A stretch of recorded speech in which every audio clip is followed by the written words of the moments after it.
नमस्कार दोस्तों, अनुभव इंस्पायर्ड यूट्यूब चैनल पर आपका दिल से स्वागत है। दोस्तों, गौतम बुद्ध ने कहा है कि प्राणी अपने कर्मों के स्वामी हैं। वे अपने कर्मों की ही विरासत पाते हैं, अपने कर्मों से ही उत्पन्न होते हैं और अपने कर्मों के बंधन में बंधते हैं।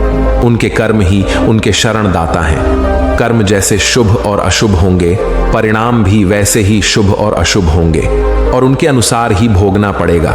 जो कुछ भी भोगना पड़ता है वह हमारे किए का फल है। किया हुआ चाहे नया हो या पुराना, उसका फल एक दिन अवश्य मिलता है। निष्कर्ष यही है कि कर्म करना हमारे वश की बात है। भाग्य हमारे अधीन है। हम जैसा चाहे वैसा भविष्य बना सकते हैं। कर्म तीन तरह से करते हैं: मन, वचन और कर्म, अर्थात मनसा वाचा कर्मणा। जो कर्मणा है वो ही कर्म दिखता है, जैसे किसी को मारना या शारीरिक यातना पहुंचाना आदि। वाचा कर्म मतलब किसी को गाली देना, अपशब्द कहना या बुराई करना आदि। इसे भी थोड़ा गंभीरता से लिया जाता है। तीसरा होता है मानसिक, जैसे किसी के प्रति मन में बुरी भावना लाना आदि। इसे बहुत ही मामूली बात समझा जाता है, लेकिन यह गलत है। सबसे ज्यादा मानसिक कर्म विचार सबसे महत्वपूर्ण है, क्योंकि शेष दोनों कर्म वाचा और कर्मणा मन से ही होता है। जो कुछ भी बोला या किया जाता है उसका विचार पहले मन में ही उठता है। इसलिए किसी भी कर्म का मूल्यांकन करने से पहले उस समय मन की भावना को देखना होगा। बुद्ध कहते हैं, एक डॉक्टर या वैद्य और एक हत्यारे का उदाहरण लें। दोनों ही शस्त्र का प्रयोग करते हैं। दोनों के शारीरिक कर्मों से एक निर्दोष व्यक्ति को पीड़ा होती है, उसकी मृत्यु भी हो सकती है, लेकिन डॉक्टर को कोई दोष नहीं देता। हत्यारे को दंड मिलता है। क्यों? छुरी का प्रयोग करते समय डॉक्टर और हत्यारे की मनोभावना में अंतर था। एक की इच्छा उपकार करने की थी और दूसरे की अपकार की। इसी प्रकार वचन की भी बात है। एक व्यक्ति दूसरे को मूर्ख या बेवकूफ कह देता है तो झगड़ा हो जाता है, परंतु एक पिता अपने पुत्र को मूर्ख या बेवकूफ कहता है तो कुछ नहीं होता, कोई बुरा नहीं मानता। इसलिए कहा गया है, मन ही प्रधान है। यदि तुम बुरे मन से बोलते हो या कुछ करते हो तो दुख वैसे ही पीछे चलता है, जैसे बैल के पीछे बैलगाड़ी का चक्का। और यदि निर्मल मन से बोलते या करते हो तो शांति वैसे ही पीछे चलेगी, जैसे व्यक्ति के पीछे छाया। एक गांव में एक किसान परिवार के साथ रहता था। किसान और उनका परिवार एक संत महात्मा की सेवा किया करता था, और संत महात्मा के उपदेश पर उनका परिवार जरूरतमंद लोगों की सेवा भी किया करता था। वो संत महात्मा बहुत ही ज्ञानी थे। उनके परिवार में सभी लोग प्रेम भाव से रहते थे, लेकिन उनका एक बेटा था जो कि दोनों पैरों से अपाहिज था। सेवा करते करते बरसों बीत गए। उसका परिवार कभी कभी यह भी सोचता था कि हम सब इतने प्रेम भाव से संत महात्मा और जरूरतमंद लोगों की सेवा करते हैं, फिर भी हमारे परिवार में इस बच्चे के साथ ऐसा क्यों हुआ? इसका क्या दोष था जो वह अपाहिज है? एक दिन की बात है, जब संत महात्मा का सत्संग चल रहा था। हजारों लाखों श्रद्धालु भी उस सत्संग में बैठे हुए थे। संत महात्मा ने अपने प्रवचन पूरा करने के बाद कहा कि इस पूरे प्रवचन के विषय में अभी भी किसी के मन में कोई शंका हो तो वे बताएं। हजारों लाखों श्रद्धालुओं के बीच उस अपाहिज पुत्र के पिता ने संत महात्मा से एक सवाल किया कि हे महात्मा, हम सब निस्वार्थ भाव से जरूरतमंद लोगों की सेवा करते हैं और हमारा पूरा परिवार अहिंसा के मार्ग पर चलता है। कभी भी किसी के बारे में बुरा नहीं सोचते हैं, ना ही किसी का बुरा करते हैं। फिर भी ऐसा क्या गुनाह हुआ जो हमारा बच्चा अपाहिज पैदा हुआ? फिर गुरु ने जवाब दिया, वैसे तो मैं ये बात नहीं बता सकता, फिर भी आपके मन में दुविधा है तो सुनो। ये जो बच्चा है, जो दोनों टांगों से बेकार है, पिछले जन्म में एक किसान का बेटा था। रोज खेत में अपने पिता को दोपहर में भोजन का टिफिन खेत में देने जाया करता था। एक दिन उसकी मां ने उसे दोपहर में 11 बजे खाना लगा कर दिया और कहा कि बेटा, खाना खाकर पिताजी को टिफिन देकर आ। इसकी मां ने खाना परोस कर थाली में रखा कि इतने में उसके किसी दोस्त ने आवाज लगाई, तो यह खाना वहीं छोड़कर अपने दोस्त से बात करने बाहर चला गया। इतने में ही एक कुत्ता घर में घुस आया और उसने थाली में मुंह डाला और रोटी खाने लगा। लड़का जैसे ही घर में वापस आया और कुत्ते को थाली में मुंह डालता हुआ देखकर पास ही में एक लोहे का बड़ा सा डंडा पड़ा हुआ था, उसने यह भी नहीं सोचा कि खाना तो झूठा हो चुका है। बिना सोचे समझे उस कुत्ते की दोनों टांगों पर इतनी जोर से लोहे का डंडा मारा कि वह कुत्ता अपनी जिंदगी में जब तक जिंदा रहा दोनों पैरों से बेकार होकर घसीटते घसीटते जिंदगी जिया और तड़प तड़प कर मर गया। यह उसी कुत्ते की बद्दुआ का फल है जो इस जन्म में यह दोनों टांगों से अपाहिज पैदा हुआ है। संत महात्मा ने कहा, पुत्र, इस संसार में इंसान को अपने अपने कर्मों का फल भुगतना ही पड़ता है। इस जन्म में अगर किसी की टांग तोड़ी है तो स्वाभाविक है कि अगले जन्म में आपकी टांग टूटनी ही है। अगर आप किसी को नुकसान पहुंचाओगे तो आपका भी नुकसान होना ही है, इस जन्म में नहीं तो अगले जन्म में। इसलिए जो भी कर्म करो सोच समझ कर करो। आप अपने कर्म फल से नहीं बच सकते। आप जहां भी जाते हैं, जो कुछ भी करते हैं, आपके कर्म ही आपको शांतिपूर्वक देख रहे होते हैं। किसी भी दिन आपको आपके कर्म का फल पृथ्वी पर वहन करना ही होता है। इसीलिए हर समय उचित कर्म करना अनिवार्य है। श्री कृष्ण जी ने गीता में कर्म को प्रधानता देते हुए यहां तक स्पष्ट किया है कि व्यक्ति की यात्रा जहां से छूटती है, अगले जन्म में वह वहीं से प्रारंभ होती है। जो प्रकृति के नियमों का पालन करता है वह परमात्मा के करीब है, लेकिन ध्यान रहे, यदि परमात्मा भी मनुष्य के रूप में अवतरित होता है तो वह उन सारे नियमों का पालन करता है जो सामान्य मनुष्यों के लिए हैं। इस जन्म या अगले जन्म में हर बुरे भले कर्म का प्रतिफल निश्चित रूप से भोगना पड़ता है। अब हम एक और भाग्य की कहानी आपको सुनाने वाले हैं, जिससे आपको पता चलेगा कि भाग्य का लिखा हुआ कभी नहीं मिटता। एक बार किसी राजा की ज्योतिष विद्या सीखने की प्रबल इच्छा हुई। उसने बाजार से ज्योतिष की मुख्य पुस्तकें खरीद लीं। ज्योतिष विद्या के प्रकांड पंडितों को भी अपनी सभा में बुलाया ताकि वह उनसे ज्योतिष सीख सके। कुछ समय बाद वह स्वयं को ज्योतिष का विद्वान मानने लगा। एक बार राजा अपने कमरे में पुस्तक पढ़ रहा था। सिपाही दरवाजे पर नंगी तलवार लेकर इधर उधर घूम रहा था। यह सिपाही लंगड़ा था। राजा ने सिपाही के पैरों की आवाज सुनी। राजा ने मन में विचार किया, क्यों ना इस बेचारे का हाथ देख लूं। राजा ने शीघ्र ही अपने कमरे में बुलाया। महाराज की जय हो, यह कहते हुए सिपाही ने कमरे में प्रवेश किया। राजा ने कहा, तुम्हारा क्या नाम है? सिपाही ने कहा, मेरा नाम बलवंत सिंह है। मैं तुम्हारा हाथ देखना चाहता हूं, हाथ दिखाओ। ऐसा आदेश मिलने पर बलवंत सिंह ने अपने हाथ फैला दिए। राजा ने अच्छी तरह उसका हाथ देखकर मन में विचार किया, यह कभी धनवान नहीं हो सकता। इसके हाथ में धन की रेखा नहीं है।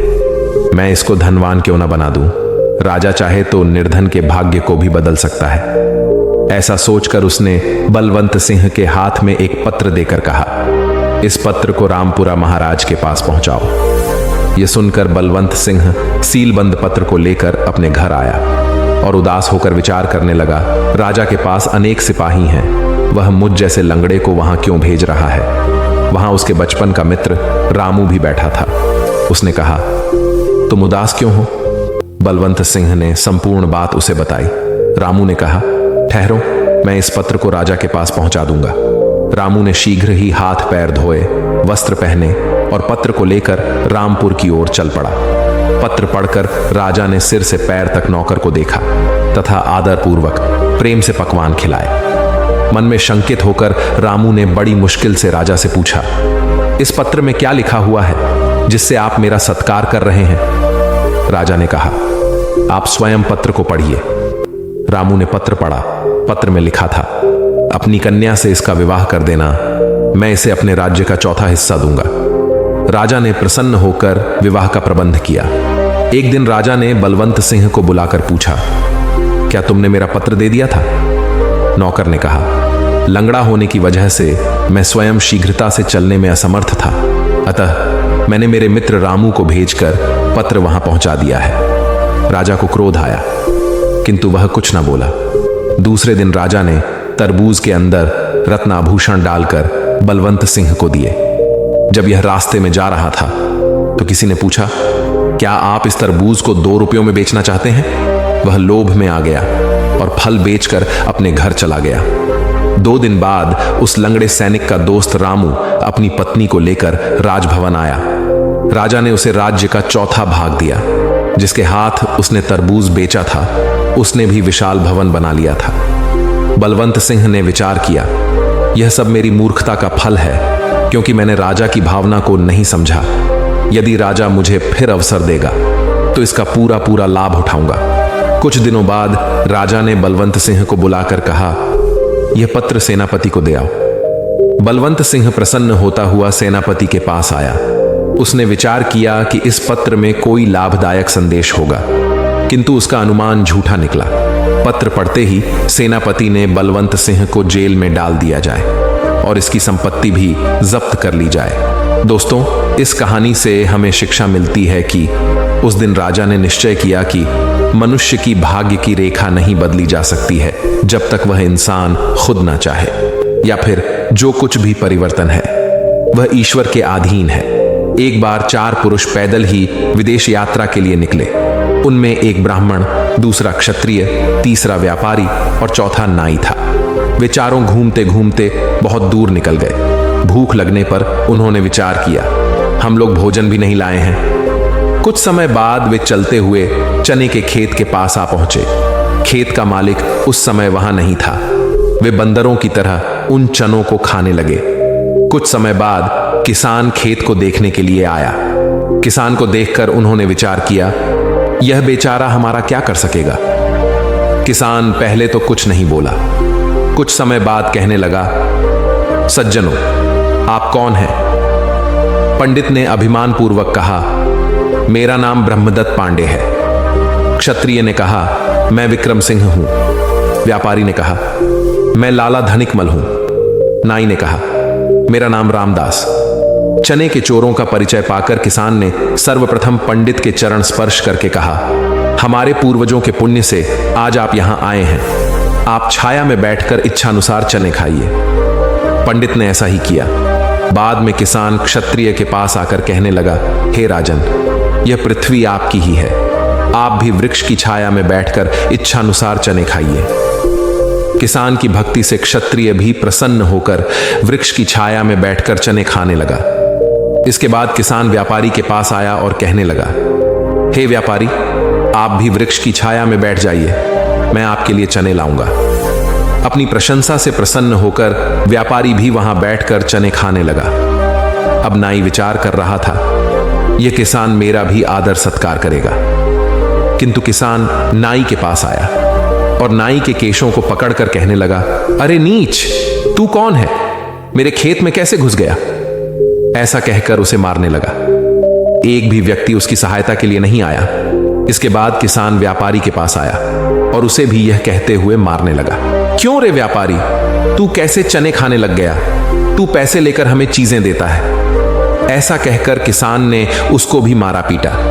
तत्पश्चात किसान ने क्षत्रिय को पकड़कर कहा, अरे नीच क्षत्रिय, विधाता ने तुझे दूसरों की रक्षा के लिए रचा है, तू तो स्वयं ही चोरी करता है। ब्राह्मण तो हमारे लिए पूज्य हैं, उनकी कृपा से ही यह भूमि धन धान्य से पूर्ण है। ऐसा कहकर किसान उसे भी मारने लगा। गिरता पड़ता वह किसी तरह भाग निकला। नाई और व्यापारी भी भाग निकले। पंडित अपने आप को अकेला मानकर फूट फूट कर रोने लगा और बोला, हे कृषक, मैं कुलीन ब्राह्मण हूं, मेरी रक्षा कर। पंडितों के पुण्य से ही तेरे यहां समृद्धि है। क्रोध में आकर पंडित को भी फटकारते हुए किसान ने कहा, हे पाखंडी, तू ब्राह्मण नहीं है, चनों का चोर है। किसान ने पंडित की भी अच्छी प्रकार पूजा की। पंडित भी किसी तरह वहां से भाग निकला और वहां पहुंचा जहां वे तीनों बैठे हुए थे। वे चारों वहां आपस में झगड़ने लगे। उनके झगड़े को देखकर कोई बुद्धिमान वहां आया और सारी बातें सुनकर हंसकर बोला, आप चारों ही मूर्ख हैं। सबसे पहले तो आप किसान के खेत में बिना आज्ञा के घुस गए। बुरे कर्म करने से आप लोग स्वयं ही निर्बल हो गए। संकट आने पर भी आप संगठित नहीं हुए। चतुर किसान ने भेद नीति का आपके ऊपर प्रयोग किया और एक एक पर प्रहार किया।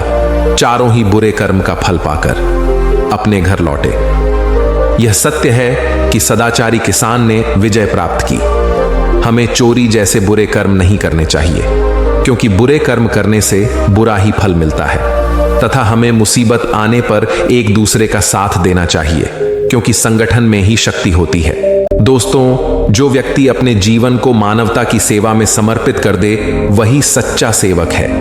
आज ज्यादातर लोग भौतिक वस्तुओं को पाने के लिए अपना पूरा जीवन व्यतीत कर देते हैं, लेकिन जब वे इस दुनिया से विदा होते हैं तो वे अपने साथ कुछ भी नहीं ले जा पाते। उनकी सारी कमाई यहीं रह जाती है। अगर वे कोई चीज अपने साथ ले जाते हैं तो वह है उनके अच्छे कर्म और लोगों की दुआएं। मनुष्य का एक ही कर्म व धर्म है और वह है मानवता। हम इस दुनिया में इंसान बनकर आए हैं तो सिर्फ इसलिए कि हम मानव सेवा कर सकें। पूरे विश्व में ईश्वर ने हम सभी को एक सा बनाया है। फर्क बस स्थान और जलवायु के हिसाब से हमारा रंग रूप, खान पान और जिंदगी जीने का अलग अलग तरीका है। आत्मभाव से हर मनुष्य एक समान है। गुरु नानक देव जी कहते हैं कि एक पिता की संतान होने के बावजूद हम ऊंचे नीचे कैसे हो सकते हैं। हम सब एक ही मिट्टी के बने हैं। एक जैसे ही तत्व सबके भीतर हैं। जिस दिन यह सच्ची बात हमारे मन में स्थापित हो जाएगी तो फिर सभी भेद मिट जाएंगे और तब हम इंसानियत की राह पर अग्रसर होकर भाईचारा स्थापित करने लगेंगे। कोई धर्मशास्त्र आपस में वैर रखना नहीं सिखाता। सभी एक ही संदेश देते हैं कि मानवता की सेवा ही सच्चे अर्थों में ईश्वर की सेवा है। एक बार स्वामी विवेकानंद जी अमेरिका प्रवास पर थे तो किसी ने उनसे कहा कि कृपया आप मुझे अपने हिंदू धर्म में दीक्षित करने की कृपा करें। स्वामी जी बोले, महाशय, मैं यहाँ हिंदू धर्म के प्रचार के लिए आया हूँ, न कि धर्म परिवर्तन के लिए। मैं अमेरिकी धर्म प्रचारकों को यह संदेश देने आया हूँ कि वे अपने धर्म परिवर्तन के अभियान को सदैव के लिए बंद करके प्रत्येक धर्म के लोगों को बेहतर इंसान बनाने का प्रयास करें। इसी में हर धर्म की सार्थकता है। वर्तमान में हमने मानवता को भुलाकर अपने को जाति धर्म, गरीब अमीर जैसे कई बंधनों में बांध लिया है और उस ईश्वर को अलग अलग बांट दिया है। धर्म एक पवित्र अनुष्ठान है जिससे चेतना का शुद्धिकरण होता है। धर्म मनुष्य में मानवीय गुणों के विचार का स्रोत है, जिसके आचरण से वह अपने जीवन को चरितार्थ कर पाता है। मानवता के लिए ना तो पर्याप्त संसाधनों की आवश्यकता होती है और ना ही भावना की, बल्कि सेवा भाव तो मनुष्य के आचरण में होना चाहिए। जो गुण व भाव मनुष्य के आचरण में ना आए उसका कोई मतलब नहीं रह जाता है। एक बार की बात है, एक गांव में जमींदार और उसके एक मजदूर की एक साथ ही मौत हुई। दोनों यमलोक पहुंचे। धर्मराज ने जमींदार से कहा, आज से तुम मजदूर की सेवा करोगे। मजदूर से कहा, अब तुम कोई काम नहीं करोगे, आराम से यहां रहोगे। जमींदार परेशान हो गया। पृथ्वी पर तो मजदूर जमींदार की सेवा करता था, पर अब उल्टा होने वाला था। जमींदार ने कहा, भगवान, आपने मुझे यह सजा क्यों दी? मैं तो भगवान का परम भक्त हूं। प्रतिदिन मंदिर जाता था, देसी घी से भगवान की आरती करता था और बहुमूल्य चीजें दान करता था। धर्म के अन्य आयोजन भी मैं करता ही रहता था। धर्मराज ने मजदूर से पूछा, तुम क्या करते थे पृथ्वी पर? मजदूर ने कहा, भगवान, मैं गरीब मजदूर था। दिन भर जमींदार के खेत में मेहनत मजदूरी करता था। मजदूरी में उनके यहां से जितना मिलता था उसी में परिवार के साथ गुजारा करता था। मोह माया से दूर जब समय मिलता था तब भगवान को याद कर लेता था। भगवान से कभी कुछ मांगा नहीं। गरीबी के कारण प्रतिदिन मंदिर में आरती तो नहीं कर पाता था, लेकिन जब घर में तेल होता था तब मंदिर में आरती करता था और आरती के बाद दीपक को अंधेरी गली में रख देता था ताकि अंधेरे में आने जाने वाले लोगों को प्रकाश मिले। धर्मराज ने जमींदार से कहा, आपने सुन ली ना मजदूर की बात? भगवान धन दौलत और अहंकार से खुश नहीं होते। भगवान मेहनत और ईमानदारी से कमाने वाले व्यक्ति से प्रसन्न रहते हैं। यह मजदूर तुम्हारे खेतों में काम करके खुश रहता था और सच्चे मन से भगवान की आराधना करता था, जबकि तुम आराधना ज्यादा धन पाने के लिए करते थे। तुम मजदूरों से ज्यादा काम लेकर कम मजदूरी देते थे। तुम्हारे इन्हीं कामों के कारण तुम्हें मजदूर का नौकर बनाया गया है ताकि तुम भी एक नौकर के दुख दर्द को समझ सको। इसलिए कर्म बहुत ध्यान से करना है और हमारे कर्म से किसी को भी दुख ना मिले। कर्म ही धर्म है एक और कहानी जो आपको जीवन की बहुत बड़ी सीख देगी। इस कहानी में दो पात्र हैं, देव और दनुज। देव के माता पिता शिक्षित थे। देव बचपन से ही बहुत खूबसूरत था, इसलिए माता पिता ने अपने पुत्र का नाम देव रख दिया। दनुज के माता पिता बहुत ही गरीब थे। इनका पुत्र बहुत कुरूप था, इसलिए ये जिस घर में काम करते थे उस घर के मालिक ने इनके पुत्र का नाम दनुज रख दिया, जिसका अर्थ दानव या राक्षस होता है। किंतु इनके माता पिता को इस नाम का अर्थ नहीं पता था।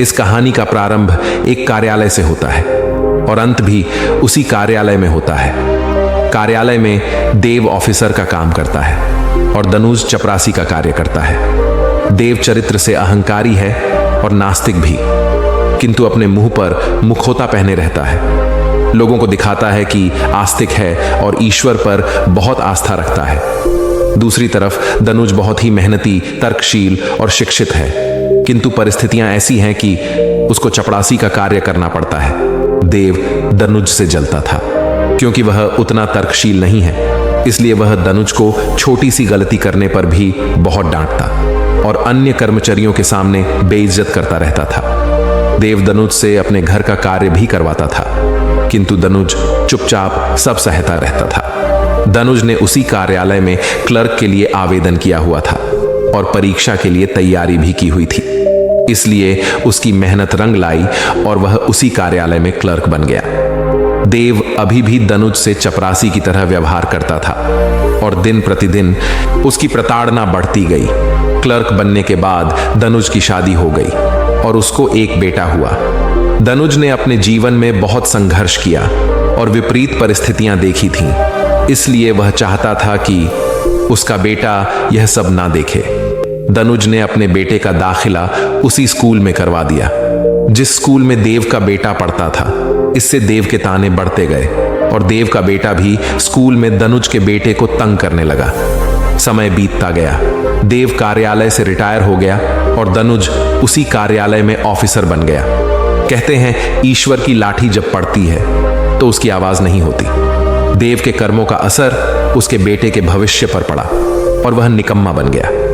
दनुज अपने बेटे के इंजीनियर बनने की खुशी में कार्यालय में मिठाई वितरित करवा रहा था। उसी दिन देव अपने बेटे की चपरासी की चिट्ठी लेकर कार्यालय के जिस ऑफिसर के कमरे में सिफारिश करने के लिए प्रवेश करता है, सामने दनुज को ऑफिसर की कुर्सी पर बैठा पाकर बहुत रोता है। नियति ने तो अपना कार्य उसी दिन से प्रारंभ कर दिया था जिस दिन से देव ने दनुज का अपमान शुरू किया था। केवल उसका परिणाम आज आया था। निष्कर्ष, केवल नाम से देव और दनुज होने से कोई भी देव या दनुज नहीं होता। मनुष्य के कर्म उसको देव या दनुज बनाते हैं। कहानी का पात्र देव नाम होने से भी दनुज बन गया और दनुज अपने कर्मों से देव बन गया। कहानी से दूसरी सीख यह मिलती है कि मनुष्य को अपने कर्मों के अनुसार फल मिलता है। ईश्वर के घर देर है, अंधेर नहीं। संभवतः वर्तमान में फल ना मिले, किंतु भविष्य में फल निश्चित ही मिलता है। यह मीठा या कड़वा हो सकता है। कहानी से तीसरी सीख यह मिलती है कि कर्म का मीठा फल तभी मिलता है जब आपके कर्म सही हों, ना कि ईश्वर की झूठी भक्ति करने से। अच्छे और बुरे कर्म को पहचानना ना तो किसी संत के बस की बात है और ना ही किसी ज्ञानी के बस की बात है। साधारण इंसान तो इसको जानता ही नहीं है। हर संत, महात्मा, ज्ञानी और साधारण मनुष्य अपने निहित स्वार्थ के लिए बुरे कर्म को ही अपनी इच्छा अनुसार अच्छा बना लेता है। जिस प्रकार कर्ण, गुरु द्रोणाचार्य और कृपाचार्य ने अपने बुरे कर्म को और दुर्योधन के नमक के बदले अच्छे कर्म में बदलने की कोशिश की थी। बुरे कर्म वो कर्म होते हैं जिनको करने के बाद भय लगता है और रात को नींद नहीं आती है। उन कर्मों को करने के बाद आपको नकली आनंद की अनुभूति तो अवश्य होती है, लेकिन मन में भय रहता है। अच्छे कर्म वो होते हैं जिनको करने के बाद आपको ना तो भय लगता है और रात को चैन और आनंद की नींद आती है। बुरे और अच्छे कर्मों का फैसला दो प्रकार से होता है। एक तो सरकार और समाज फैसला करता है और दूसरा भगवान फैसला करता है। जो फैसला समाज और सरकार करती है वो तो गलत भी हो सकता है, पर जो फैसला भगवान करता है वो कभी गलत नहीं होता है। बुरे कर्मों का आधार भूख, धन, स्त्री, जमीन, सत्ता, यश, ईर्ष्या और शक्ति मुख्य तौर पर होते हैं। इस सब की प्राप्ति लिए मनुष्य बुरे और अच्छे कर्म करता है। अगर आप भूख से तड़प रहे हैं तो आपको पेट भरने के लिए बुरे या अच्छे कर्म करने होंगे। अगर आपने किसी का भोजन छीना और खा लिया तो बुरा कर्म हो जाएगा। यह छीना हुआ भोजन आपकी आत्मा स्वीकार नहीं करेगी, तथा यह बुरा कर्म आपके चित्त में संचित हो जाएगा। आप बुरे कर्म करके धन कमाते हो, जैसे आपने किसी का अपहरण किया, चोरी की, रिश्वत ली या डकैती डाली। ऐसा धन आपके बुरे कर्मों की श्रेणी में चला जाएगा। ऐसे धन से आपकी आत्मा डर जाएगी और हमेशा डर लगता रहेगा। सबसे ज्यादा बुरे कर्म तो स्त्री को लेकर ही होते हैं, क्योंकि स्त्री की आत्मा का संबंध तो सीधे सीधे आपके कर्म के साथ होता है। इसी प्रकार हम जमीन और जायदाद को लेकर बुरे कर्म करते हैं, दूसरे के मकान पर और जमीन को कब्जा कर लेते हैं। इसके कारण जो आत्मा को बद्दुआ लगती है वो भी बुरे कर्म के खाते में चली जाती है। इसी प्रकार सत्ता प्राप्ति के लिए हम जघन्य बुरे कर्म करते हैं, अपने निहित स्वार्थ के लिए लाखों लोगों की हत्या कर देते हैं या करवा देते हैं। इसी प्रकार हम अपने यश और शक्ति को बढ़ाने के लिए दूसरे लोगों के यश और शक्ति को कुचलते हैं। अपने को हम श्रेष्ठ बताते हैं और दूसरों को नकारा या अज्ञानी बताते हैं। एक दूसरे के ज्ञान पर ईर्ष्या से अंधे होकर कटाक्ष करते हैं। ये सभी घोर और जघन्य बुरे कर्मों की श्रेणी में आते हैं। बुरे और अच्छे कर्म का निर्धारण करने के लिए आप महीने में सिर्फ एक बार ध्यान में, योग में, साधना में मरने की कल्पना करो कि मैं मर रहा हूं। जब आपको लगेगा कि मैं मर रहा हूं और मेरे प्राण निकलने वाले हैं, तो उस समय आपके एक महीने के सभी बुरे कर्म और अच्छे कर्म आपके पास आ जाएंगे और आपकी चारपाई के चारों तरफ घेरा बना लेंगे। आपको चिल्ला चिल्ला कर बताएंगे कि क्या क्या बुरा कर्म किया है आपने इस महीने में, और मौत के वक्त आप बुरी तरह से उन बुरे और जघन्य कर्मों के डर से भयभीत हो जाएंगे। आपको मरने से डर लगेगा। इसी प्रकार आपके सभी अच्छे कर्म भी आपके चारों तरफ खड़े होंगे और बोल रहे होंगे, जाओ खुश होकर मरो, आपने दुनिया के लिए अच्छे कर्म किए हैं, आपको स्वर्ग मिलेगा और चैन से मृत्यु को प्राप्त करोगे। जब भय के कारण मृत्यु होती है तो आत्मा का जाने का रास्ता बुरे मार्ग से होता है, और जब प्रसन्न मुद्रा में मृत्यु होती है तो आत्मा का जाने का रास्ता अच्छे मार्ग से होता है। अपने बुरे और अच्छे कर्मों का विश्लेषण रोजाना सोने से पहले अवश्य करना चाहिए। ऐसा करने से आपके जीवन में आनंद कूट कूट कर भर जाएगा। दोस्तों, आशा है आज की वीडियो से आपको बहुत कुछ सीखने को मिला होगा। इस वीडियो को जरूर शेयर करें और ऐसी ही और प्रेरणादायक कहानियां सुनने के लिए हमारे चैनल को जरूर सब्सक्राइब करें। हमेशा खुश रहिए। धन्यवाद।